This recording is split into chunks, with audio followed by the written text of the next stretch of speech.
to get my mind right, I told everybody the house was in Miami. That was probably one of the only lies I did publicly because I didn't want people to know where I was living. So I bought the house in Orlando. The same day that we're there, I think we closed that day. We closed that week. My brother dies. Now, you know, my brother dies. My little brother Alexi calls me. He died also a few months ago. You know, my little brother calls me crying. Yo, Ed, that's the one that I wore with my brother on the chain. Yo, Christian's dead, bro. Like, you know, he was stressed out. He was depressed. He took a bag of heroin. He died. My brother never did heroin. Never. Somebody put fentanyl and they put fentanyl in his bag and the fentanyl killed him. That's why I don't agree with drug.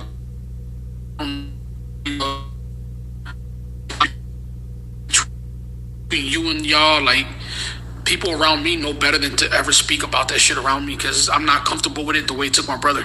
You know, and that's something that I used to sell back in the days. I just don't agree with it. I don't agree with that. I don't agree with it. So, you know, I moved back to Philly, you know, super depressed. You know, my leg is still messed up. I had surgery. You know, I moved by myself. My kids are now in Philadelphia, and I'm in the fucking suburbs like a big piece of shit that I am.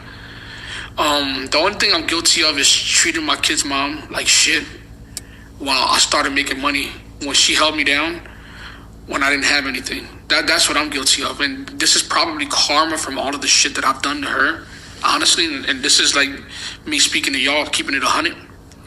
You know what I'm saying? Like, my kids in the fucking hood, me in the fucking suburbs, check me the fuck out. I'm the shit. You know, I got depressed. I got depressed really bad about it. I got depressed by the way I was moving. I got depressed and,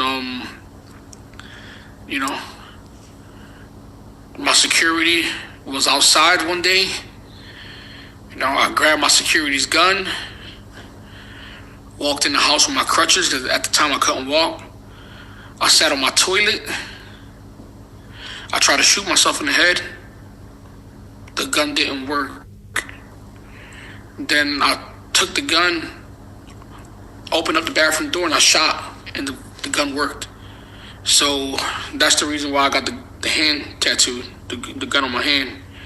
And I said this will be the last time I put a gun in my head. So, you know, there's numbers out there, man. Suicide prevention hotline. Depression is real. It doesn't matter. It doesn't come in any shape or form. Anybody can be depressed, rich, poor, happy. It doesn't matter. People just get depressed, and it has nothing to do with finances. It doesn't. It's just, it comes from emptiness. It comes by the way people treat you. And half of the time is the shit that you allow that creates this fucking emptiness. If you're strong and you're a strong individual, be strong. Don't let people take advantage of you. And that's where depression starts to kick in at. Is when you allow people to take advantage of you, and then you feel obligated. A lot of depression comes from obligation, and this is, I'm telling you how I feel. Sometimes I feel obligated to take care of people. I feel obligated to do. I shouldn't have to feel obligated for shit. So in a way, they took everything away, but in a sense, it fucking cleared me from a lot of shit. Because now there ain't no fucking fake people around me. Granted, people lost their jobs, but I'm gonna get right back to fight to get them jobs again. And everybody who stuck by this whole situation is gonna prevail with me again. You know, this is all a test from God.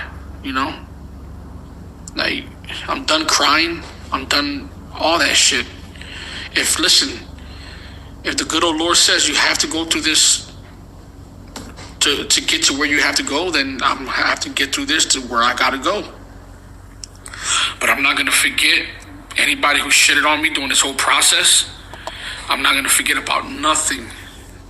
Because when I was on the way up, I treated everyone fairly. I'm on the way down, and people on the way up are throwing stones at me.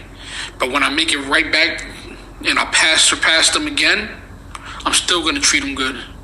I'm just never gonna forget. So when they extend their hands out again, this bridge, you gotta pay a nice hefty toll, because you ain't gonna be able to cross this bridge again. I'll tell you that. What the hell is this? Somebody. Put it back on. Somebody donated $500, $200, $200, $100. What the hell? Yo, man, I appreciate all you guys, man. You have no idea. I'm gonna try to make merch for everybody.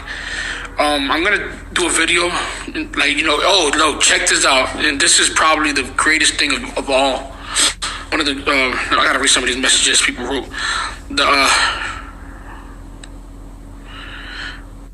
One of the greatest things that I probably did was hire G Visuals and J Visuals. I want everybody to go to J Visuals page and G Visuals and just say thank you, man.